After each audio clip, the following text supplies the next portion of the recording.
You're listening to Green Rapids.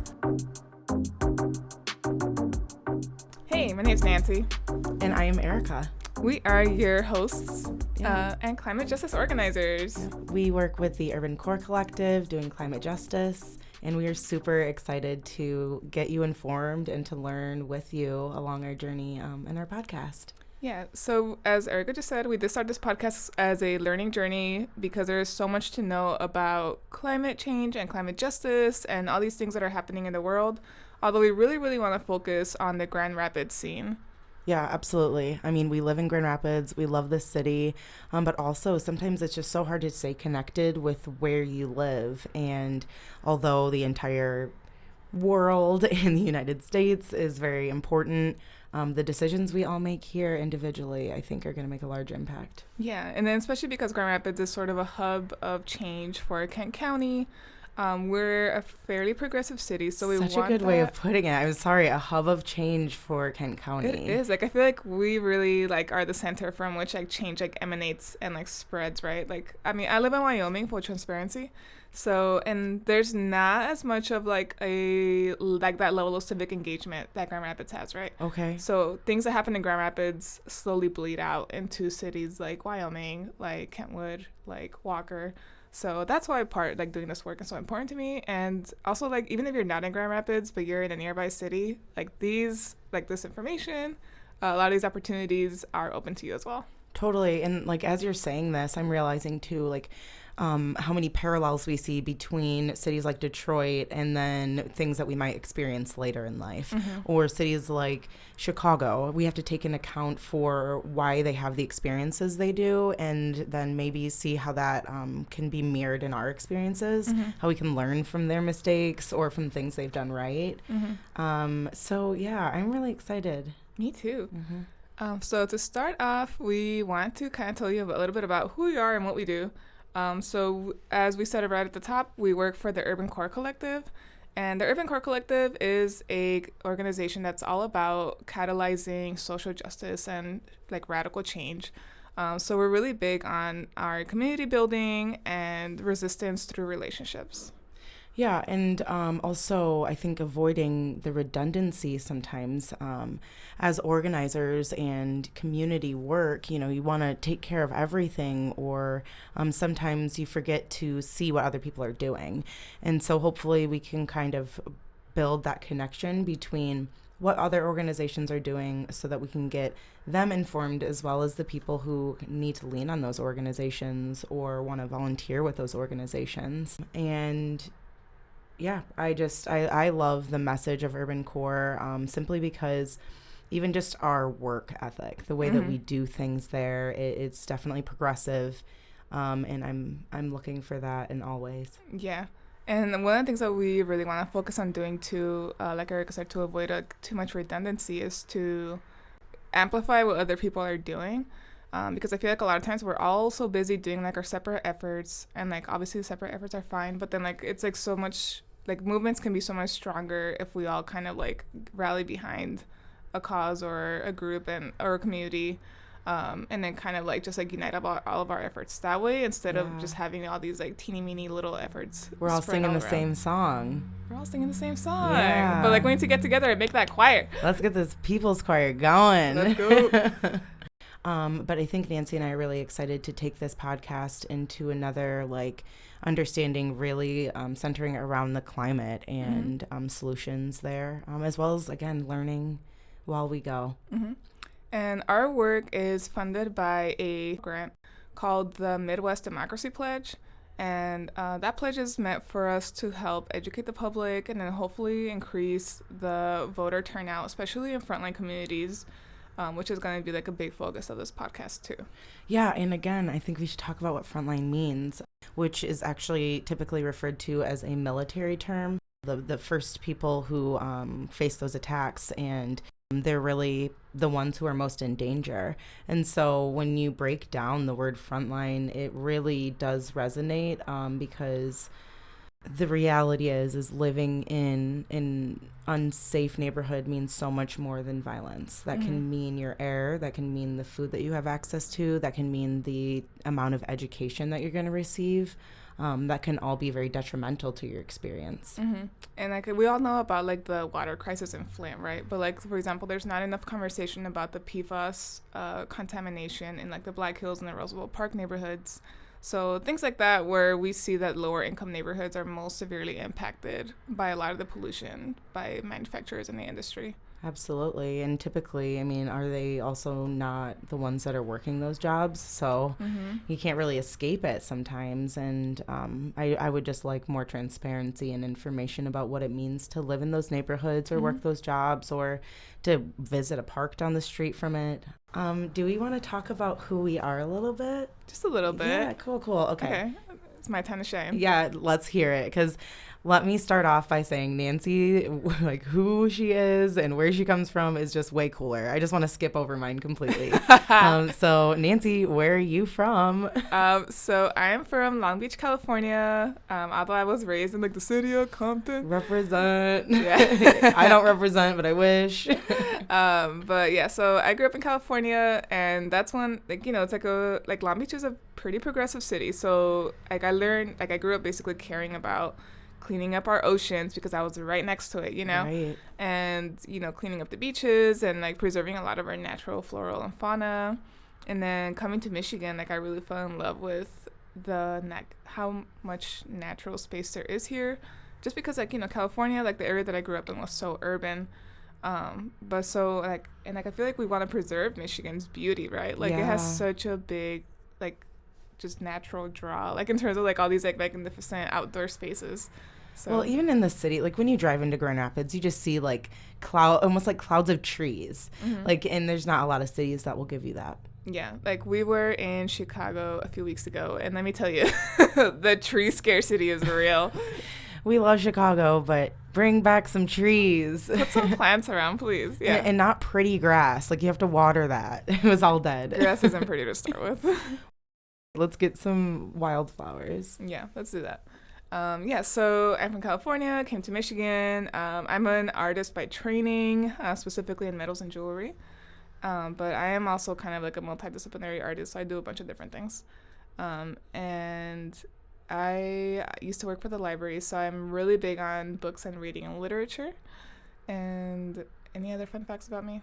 I have an ugly dog, a cute dog, and a very cool cat. It just throws me off every time you say it. What, ugly dog, ugly dog, cute dog. Very cool cat. We love the cat. Of course, the cat is cool. She's super cool. We're just not expecting for the description of dog, I think. It's true. It is very true. Cool. Yeah. All right, Erica, blow us away. Oh, pum pum. I am also from Compton. And no, I grew up in Holland, Michigan. How was Holland?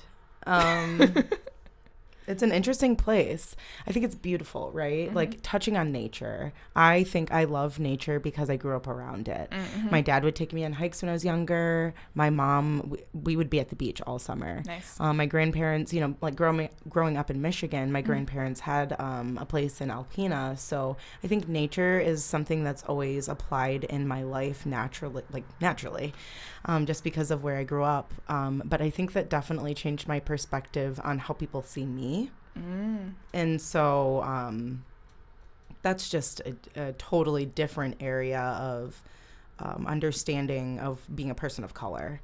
And I think that's a huge part of the reason why I'm passionate about this work in particular, not only because I've been seeing, since the BP oil spill when I was in high school, I've been wondering why we haven't made substantial steps toward turning that around, as far as how we gain our energy and how we power our vehicles and the acceptance level of not regulating that.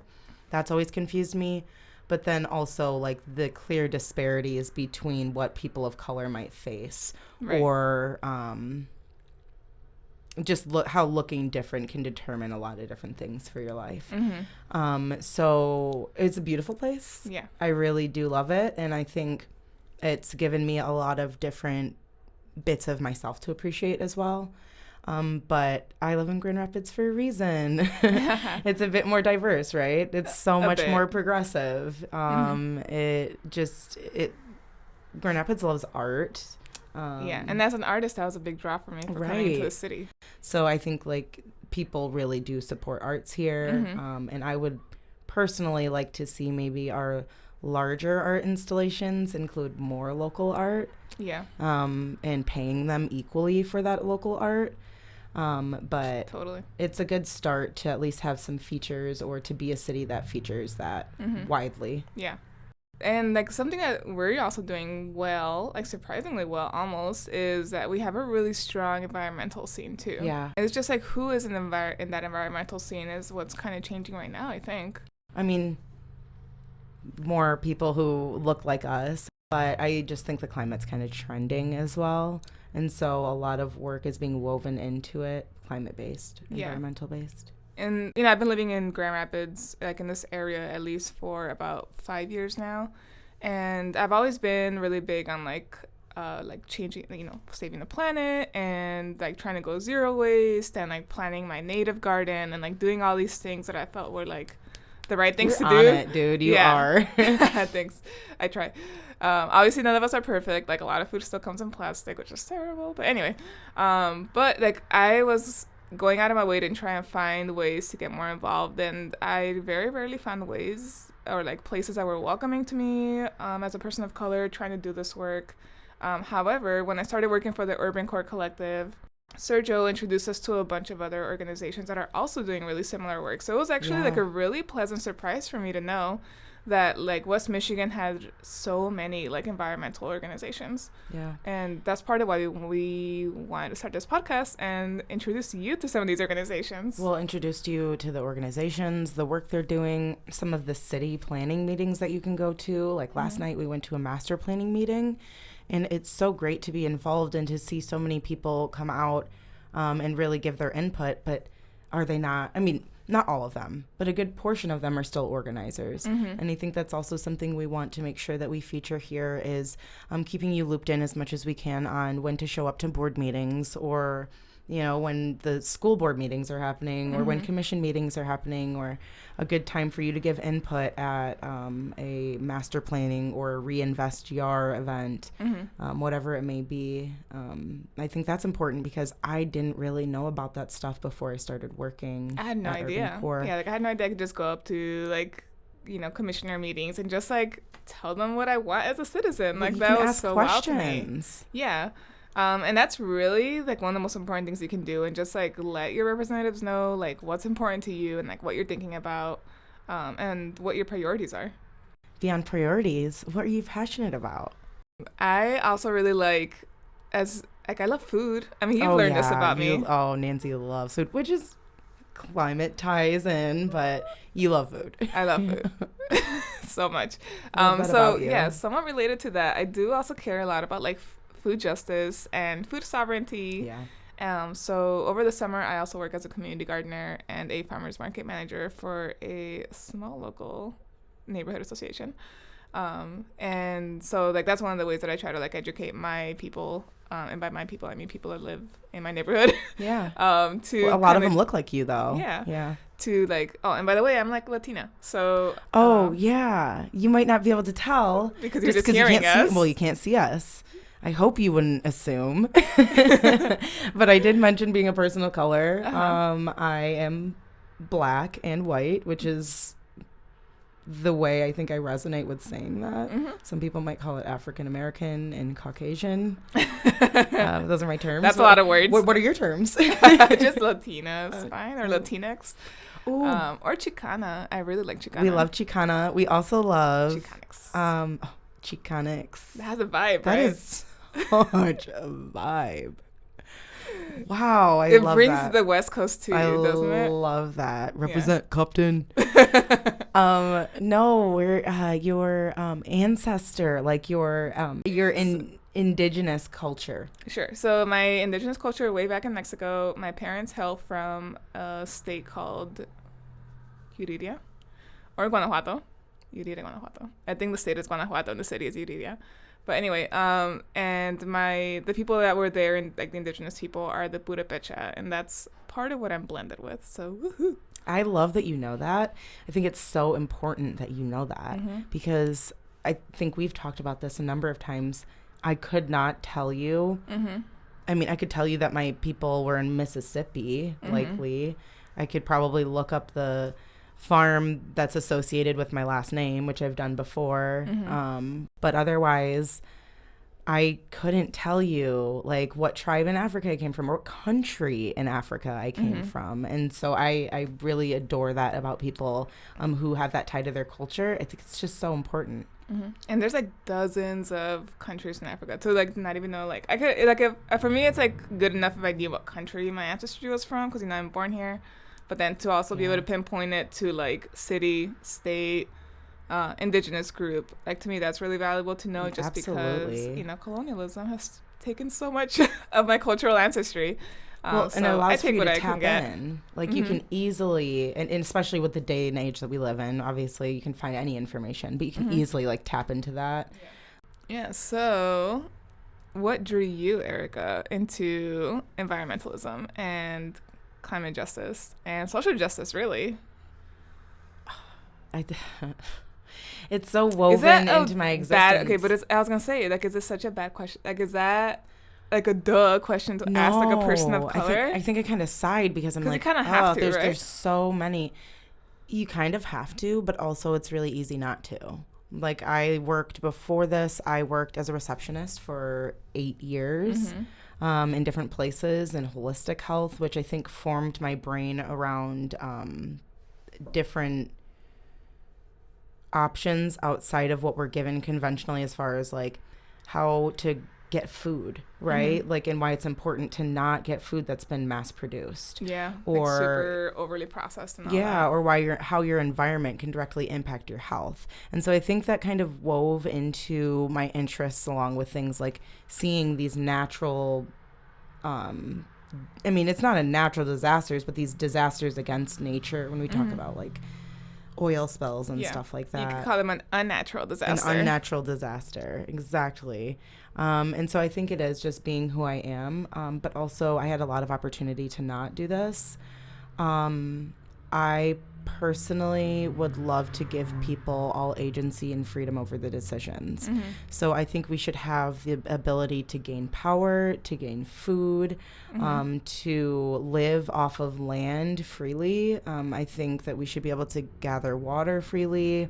And I think that there's a lot of liberation in having that that knowledge. Yeah. And so I think I would like to help spread that. And then just the awareness that our planet does not have much longer at the rate that we go. And I would love to be able to tell people. I think we've already passed our mile for like the point of no return. So we're in it, folks. We are in it. And so I think it would be nice to have a platform to make sure that even just my people understand how passionate I am about the fact that if we don't make everyday changes, our world will. Yeah.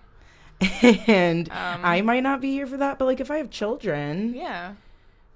I mean, it's already happening, I have right? nieces, right? I mean, we all have that experience. We've got people that we care about and generations we want to allow to have this space still. Yeah. So my family is still in California, and one of the things that I saw in our group chat earlier this week, which I did think I mentioned to you earlier, was that it is basically snowing and hailing in California. Like they have a full-on snowstorm happening. Not just in California, in Southern California. Southern California, like, okay, it very rarely used to hail there, but then like to have like, to be fair, it was a smattering of snow.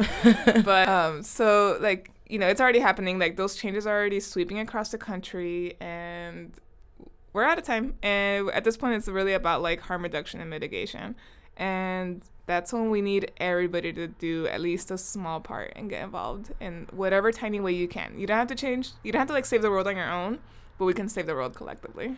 Well, and being informed. You are quite literally doing something by sitting here listening to something like this and just understanding that those are things to look out for, that our world is changing. Like that might change grabbing a straw when you're going to just go home and drink that, you know, or deciding on not getting a drink because you're just going to go home and you need more water anyway. Yeah.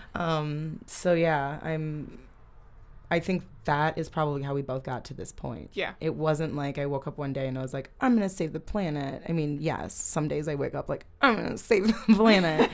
But I think we slowly started to get into this because we started to realize like one straw equals 8 million like straws. Times like the city's population equals Totally. like millions of straws. And so although my one straw is not going to save the planet, avoiding that on a daily basis can definitely make a large impact. Yeah, but let's say I do it, Erica does it, and you do it. Yeah. Then that spreads. Meatless Monday, like Meatless Monday. that just that one day. Like if you look up the actual like data behind not eating meat for one day, because most people eat 2 to 3 times a day, have meat in their diet. Yep. And so imagine the effects that could have. That's huge. Yeah, So. because like meat has such a high carbon footprint. And full transparency, I am not vegan or vegetarian, so I am part of the problem. But also, like, I'm a reducitarian, right? So I try to at least be more intentional. Reducitarian, Nancy. You haven't heard that one? If you need a term, ask Nancy. You can find her email address on our website. She's got them all. I've never heard of that, and I love it. Yeah, so reducitarian is someone who just consumes less meat. Love it. And I try to just be more intentional about the meat that I do buy. I try to make sure it's either like organic or free range or ethically sourced, or it comes from my farmer's market and it's supporting a small business. Yeah. I try to do my little part to like at least consume meat in like the least harmful way possible. Yeah. Also, like I was telling one of my friends a couple days ago, a lot of Mexican dishes have meat in them, right? And then my cultural cuisine is one of the few things I have left of my culture because so much of it was stripped away by colonialism. No, that's such the truth. And so it's like I want to keep what little of my culture I have, and a lot of it is through food. Well, and it's through food, but also like how many people who come from where your people come from are the reason why we have food the way that we do. Right. You know, like I think that food doesn't have to be the issue. Maybe it's the way that we waste food that's the issue, right? Totally. Like, why don't we look at food differently instead of just saying, well, like meat is the problem? Like, does agriculture add to a large amount of carbon emissions? Absolutely. Meat is huge. I mean, in the amount of water that it uses, you can't deny the impacts of that on our environment. But like food waste being at 40% of the food that we produce is wasted. Like that's that's almost half. Like it doesn't matter what you're eating. If you're wasting almost half of it, that's just an incredible amount of resource. Yeah, because that ends up in a landfill, and then that anaerobically composts, which creates methane gas, which, contributes to, like, the greenhouse effect, so. But that's the topic for another episode. Right. Oh, my goodness. We'll be here all day. I know. I was like, if I go into every single rabbit hole presented to me, we will be here all day. I guess in something we can briefly touch on, I think, before is just that Nancy and I are very different, but one thing that we do come from, like while we're on the topic of food, is that both of our ancestors, I think it was more or less my great-grandfather and then your grandparents, worked largely on farms and in food, or just having that be in their lifestyle.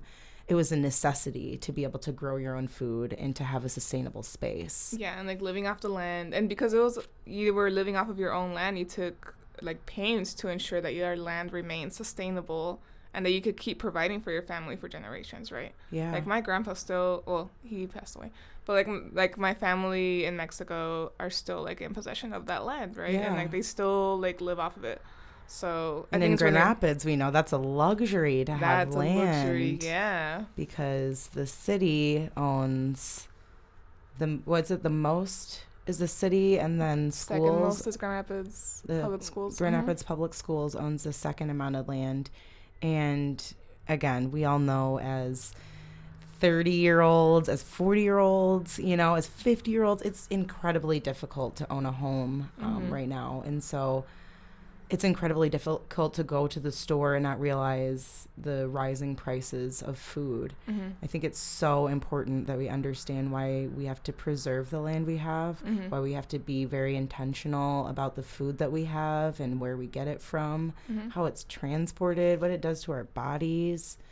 And so, yeah, I'm really excited to get into the nitty-gritty of all of that. into all of that. Yeah, absolutely. But I think it's a huge part of the reason why we are both here. Mm-hmm. So, yeah, when you hear the term climate justice organizer, what do you picture?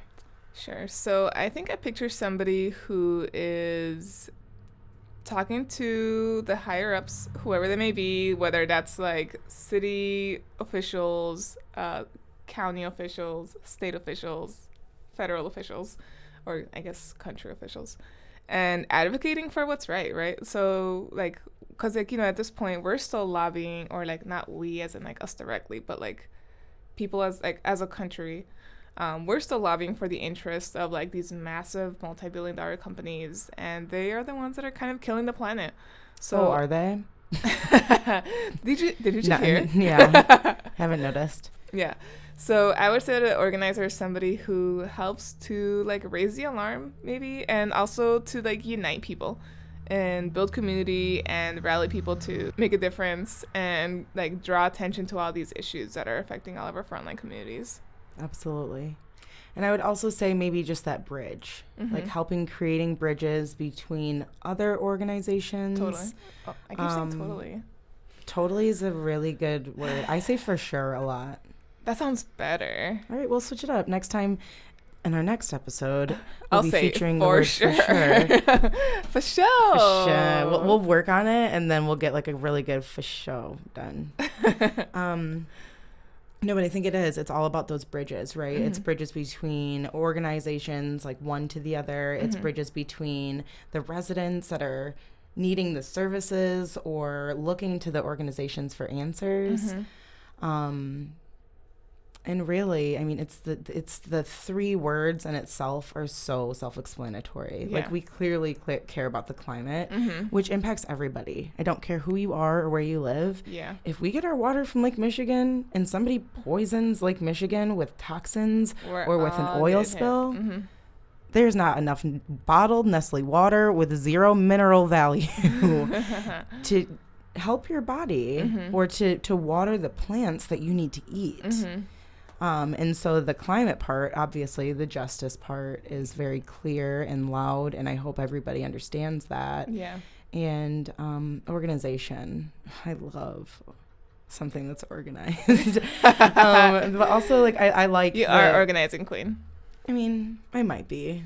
Don't go to my apartment. But no, I like the idea of having an organized way of handling that situation, because we know individually it's incredibly difficult to tackle. Yeah. So I like being the bridge. Yeah, and then there's so many moving parts with climate justice, right? Like, then because it's so intersectional and there's all these issues that are related to it. I mean, we mentioned food justice, but then there's also like energy justice, which we will discuss later. Yeah, so that's a little bit about us. And Erica, do you have any final words to say? I'm just really grateful for anybody who wants to be a part of this, this action that we're attempting to take. Very transparent. Yeah, we're not perfect. You don't have to do every single thing to make a difference. I would love to help all of us know what those look like and what your options are. And then, I'm very excited about a journey with you. Yeah. So thank you for being on this learning journey with us. And we hope that you'll get as much out of it as we do. Our next episode will be released in 2 weeks. Thanks for listening to Green Rapids. Bye. Bye.